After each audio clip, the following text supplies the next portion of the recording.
सुंदर अशी गाडी पळते तेजा आणि विठ्ठलचं निर्वाद वर्चस्व. मित्रांनो, आज एक भव्य दिव्य ओपन मैदान पार पडते एकता केसरी साप कोरेगाव या ठिकाणी. आणि या मैदानातील गट क्रमांक 4 सुटला. या गट क्रमांक 4 मध्ये सुटल्या 3 गाड्या. 3 गाड्यांच्यात काटाकीची लढत चालू झाली. एक गाडी सुट्टीवरच बाद झाली. त्यानंतर दोघांच्यात काटाकीची लढत पाहायला मिळाली.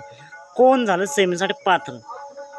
निकाल आणि निकाल गट क्रमांक 4चा निकाल आहे मित्रांनो.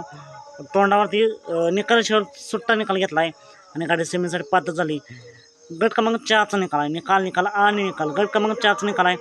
तास क्रमांक 6 वरून धावलेली गाडी ओगलेवाडीचा तेजा आणि शिंदेवाडीचा विठ्ठल या गाडीने निर्वाद वर्चस्व करत गाडी सेमीसाठी पात्र झाली. गाडीवरचे ड्रायव्हर कोण होते हे काय समजू शकलं नाही. तुम्हाला माहीत असेल तर नक्कीच कमेंट करून सांगू शकता. आजच्या या मैदानासाठी सेमीसाठी तेजा आणि विठ्ठलला खूप साऱ्या शुभेच्छा. मित्रांनो, असेच निकाल पाहण्यासाठी आताच आपल्या चॅनलला सबस्क्राईब करा, लाईक करा आणि शेअर करा. चला तर मग भेटूया पुन्हा एकदा नवीन अपडेट्स आहे भन्नाट अशा नवीन व्हिडिओमध्ये.